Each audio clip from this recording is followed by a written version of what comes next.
Hello everyone.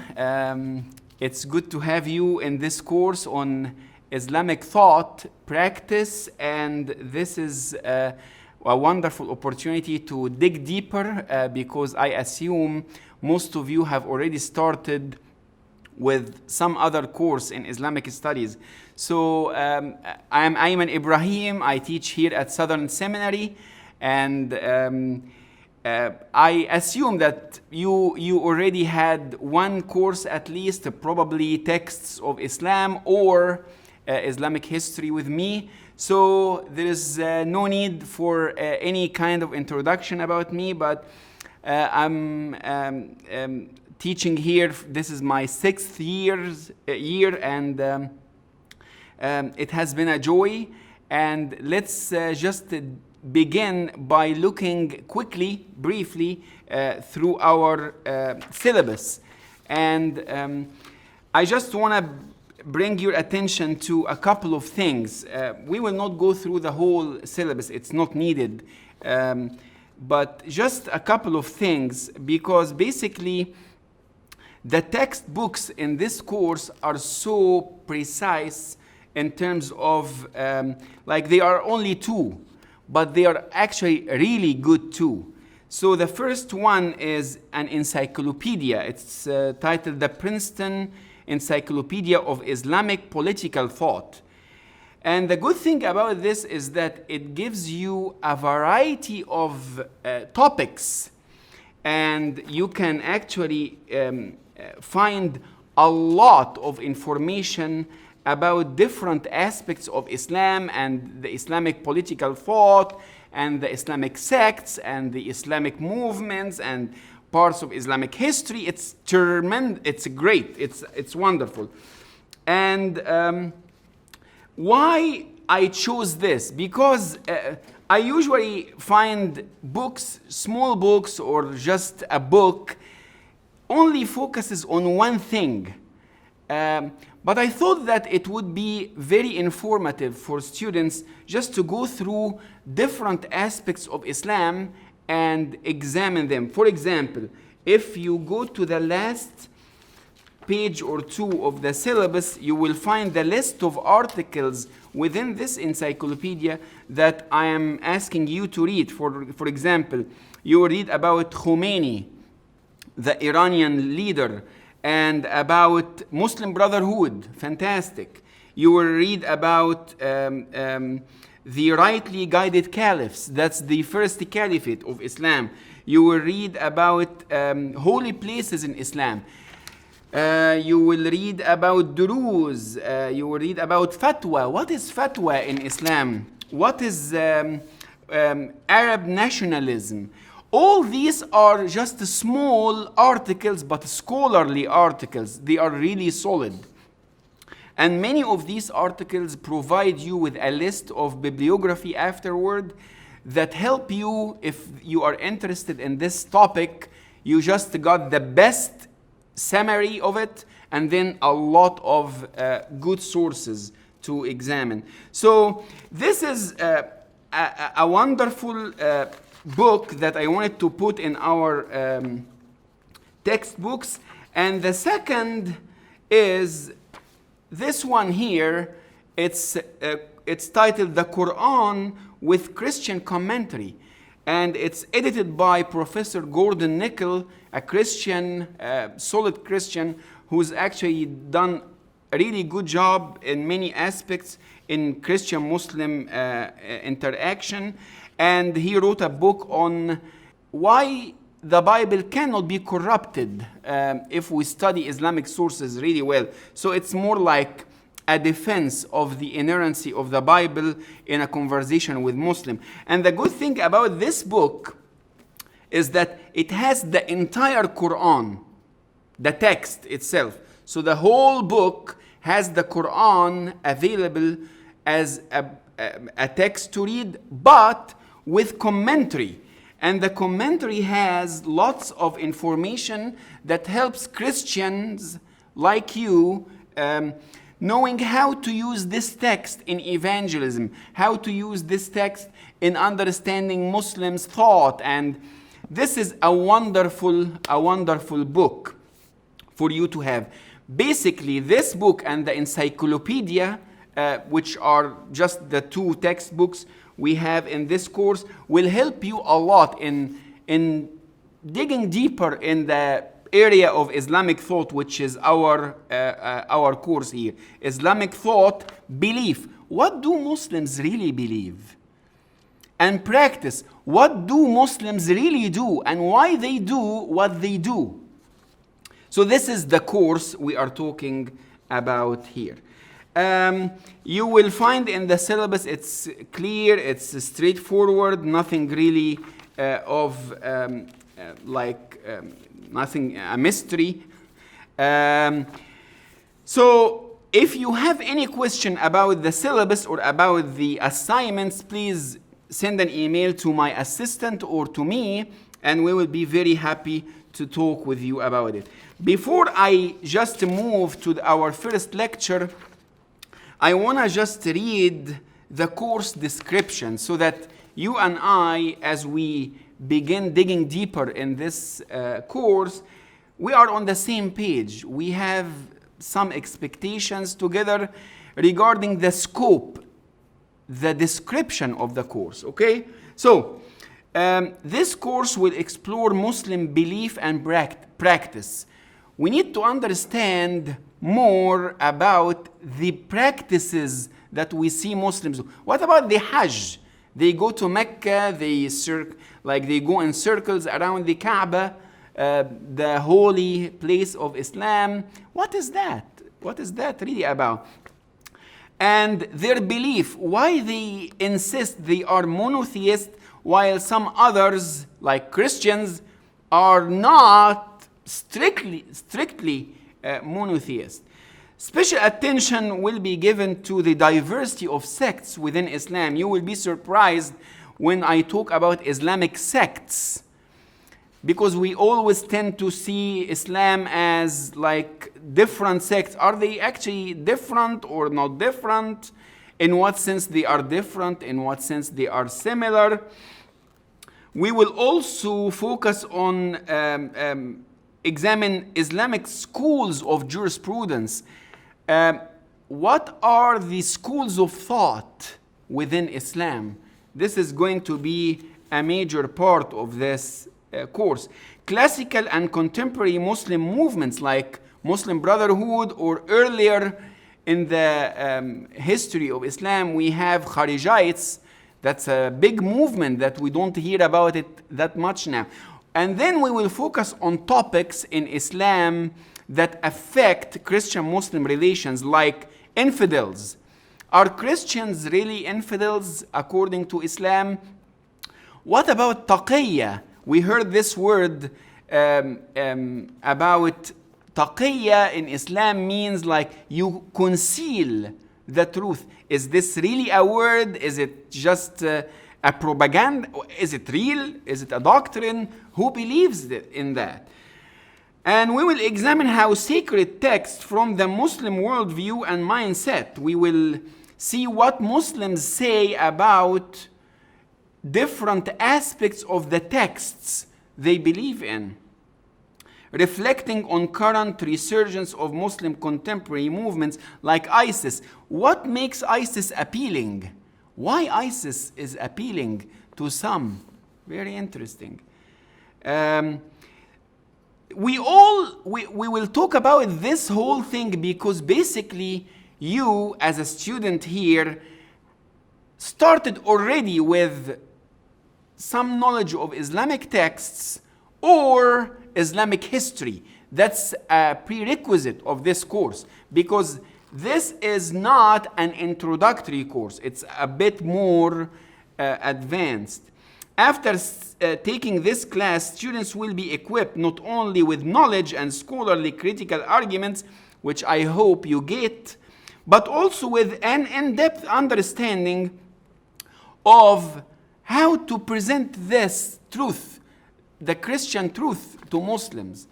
So every time we get a chance, as we are discussing Islamic thoughts, we will say, how can this help me as a Christian in my pursuit of presenting the gospel to Muslims? enough said here, and you will find the syllabus self-explanatory. And now let's begin with the first lecture quickly. And I titled it Islam and Muslims, and I want to begin by emphasizing the distinction, how we need to treat Islam and Muslims differently. But this is a foundational session because it will help us as we build on it in understanding the various aspects of Islam and the diversity within Islam. So, we need to distinguish between Islam and Muslims. Why? Because Muslims are people. Easy, we understand that. Islam is a religion, it's an ideology, it's a worldview. Well, any ideology, any worldview, I can critique, I can analyze, I can evaluate, I may like, I may dislike. That's not a problem. In fact, that's a commendable thing. Just to understand the worldview and to be able to judge elements of it, that's important. Not all ideologies are fine. We need to be discerning, especially because we approach things from a biblical worldview. What does the Bible say about this? How does this approach, how does this reflect, or how does this, how from a Christian perspective may I look at this aspect of that ideology? But when it comes to Muslims as people, I love them. I am called to love everyone. That's why when I treat Muslims, and it's more like I'm treating them as an ideology, which is not, well, I may just begin to assume that all of them are like the terrorists of 9/11 and so forth. We need to distinguish between Islam as an ideology and Muslims. What we are discussing needs to be very clear. Am I discussing the ideology or am I discussing the people? Bottom line, I love the people. I want to bring the gospel of Jesus Christ to every one of them.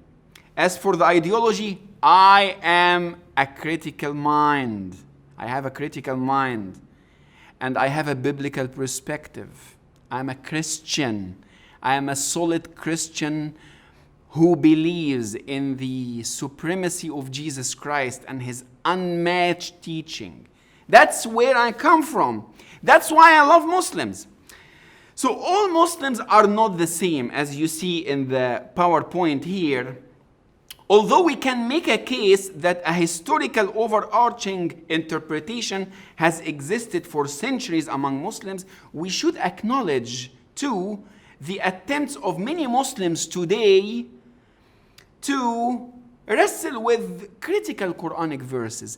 That's part of why I am trying here in this course to show you different kinds of Muslims. You cannot put all Muslims in one pot and say, well, all of them are this way. All of them are not radical. You cannot really make this case. All of them are radical. You cannot make this case. We need to be mindful, we need to be thoughtful as we dig deeper in understanding issues of Islam, especially those related to religious freedom. So some people today in Islam, Muslims, want to promote religious freedoms. They have to wrestle with important sacred texts Muslims believe in so that they can make a case for religious liberty. Many attempt to present Islam as a tolerant religion, especially as they operate within a Western society. That's about more progressive Muslims, as we will talk soon. Since Muslims are not all the same, I suggest we categorize them into 3 different categories. And that's what I want to discuss quickly in the first lecture. We have nominal Muslims. Nominal, by nominal I mean they were born in Muslim family and they really didn't make a thoughtful choice to follow Islam. So they are Muslims because, well, you know, I am born in a Muslim family. And you see this over and over. Actually, this is by far the vast majority of Muslims around. You have also devout, sometimes called religious Muslims. So this is the second category, which you find in religious imams or many people who attend the mosque regularly. They want to follow Islam. They want to follow what they believe to be Islam. And most likely they receive the information from the imam in the mosque. Because as we studied in Islamic texts, the Islamic texts that are available are very complicated. A nominal Muslim or just an average Muslim in the street would find them really hard to understand. And then we have the extreme or radical Muslims, which we see sometimes in the news probably, most likely, like ISIS, Al-Qaeda. These extreme Muslims intend to apply what they believe to be the law of Allah, and they follow strictly, literally, the texts of Islam. So we have three different kinds of Muslims, and we need to see how they approach things differently in terms of Islamic thought. Nominal Muslims are those who claim to be Muslim mainly because they were born in a Muslim family.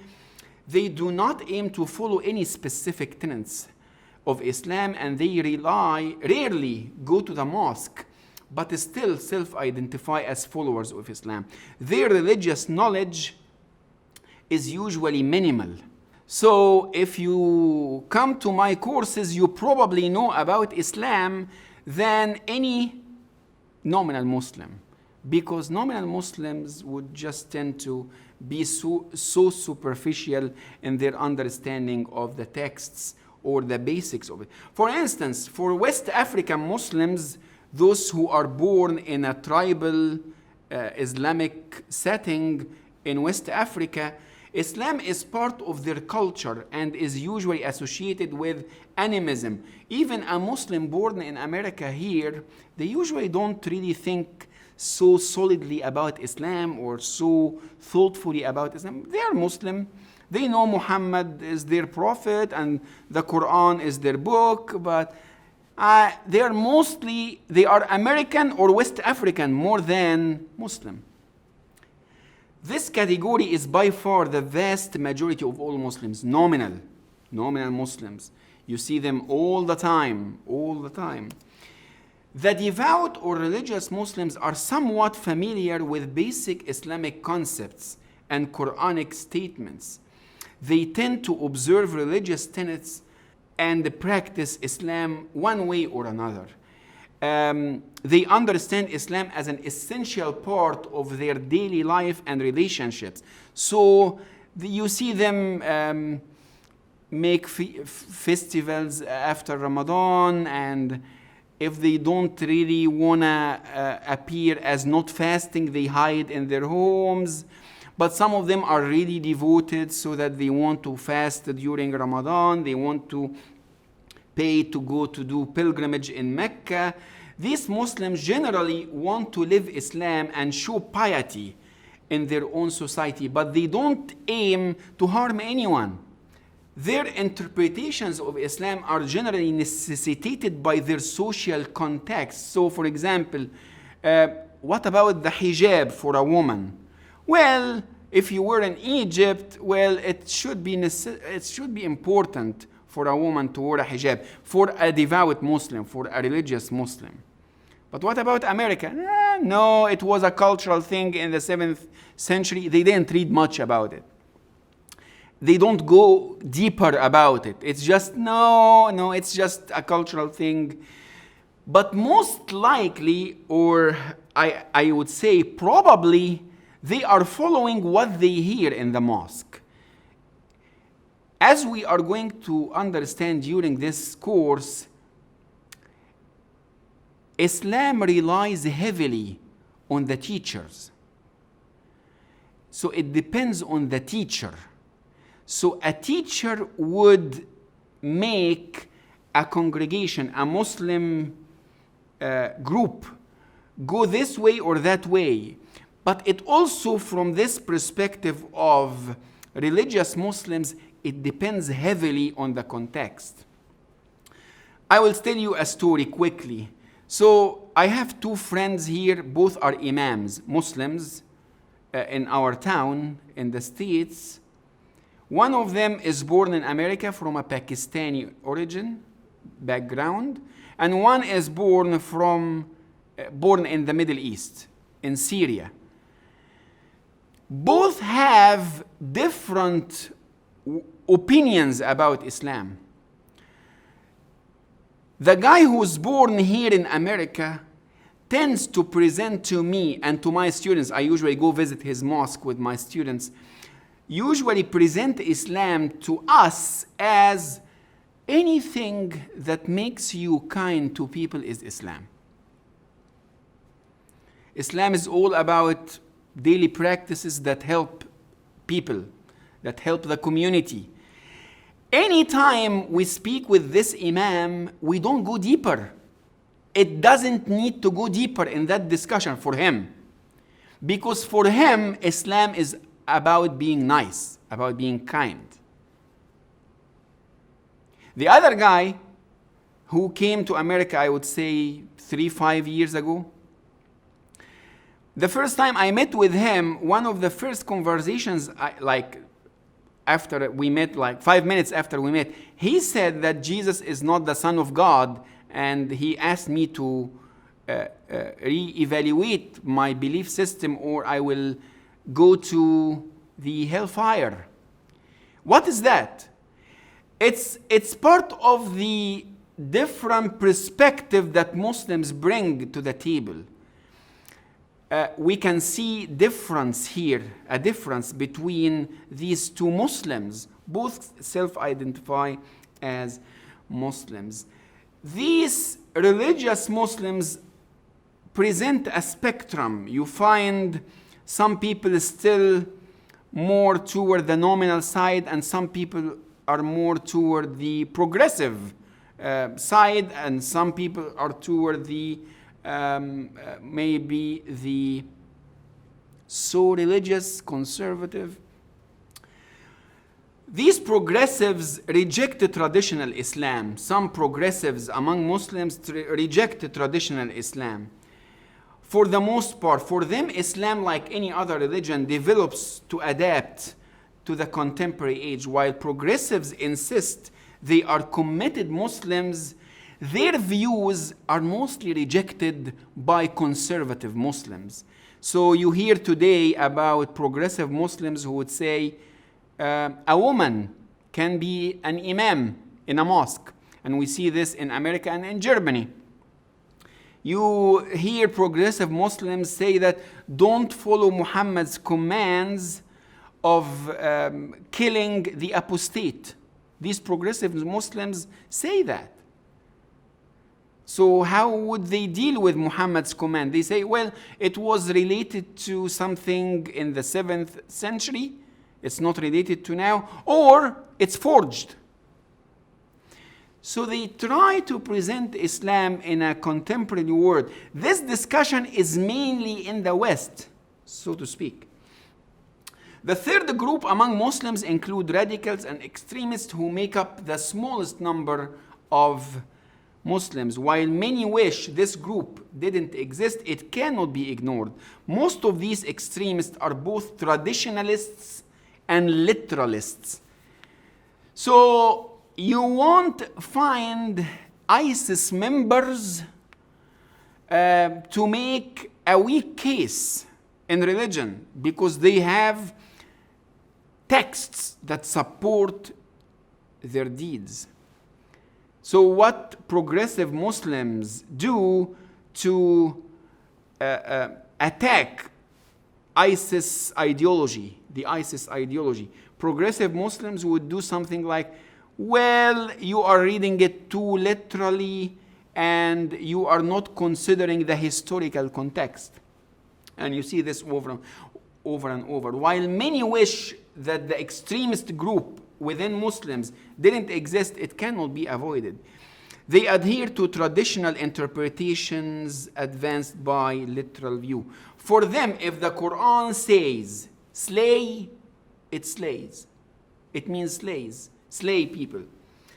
It doesn't need to be taken figuratively. It is a command valid for all times and places. Extremists do not view themselves as radicals. They see themselves as strong adherents of Muhammad's commands. They are following the footsteps of Muhammad. A good Muslim for these literalists is someone who follows the example of Muhammad. In Arabic, these generations are called the Salaf. The earliest generations are called the Salaf. That's where the word Salafi comes from. Salafi means someone who's literalist, so conservative, most likely radical, and following the letters of the earliest texts of Islam. We have a session in this course somewhere at the end about Salafism. Of course, not every Salafi desires to kill infidels, but based on their interpretations, they are applying the words of Muhammad or the Quran by the letter. It is important for us to have this survey before we dig deeper in understanding what Muslims believe and what Muslims do, what they practice. Because anything we say from now on, we need to be mindful, we need to be thoughtful that not all Muslims are the same. We need to understand that Islam is practiced differently between nominal Muslims and radical Muslims. And through in the middle, we have the religious Muslims that have some conservative and some progressive.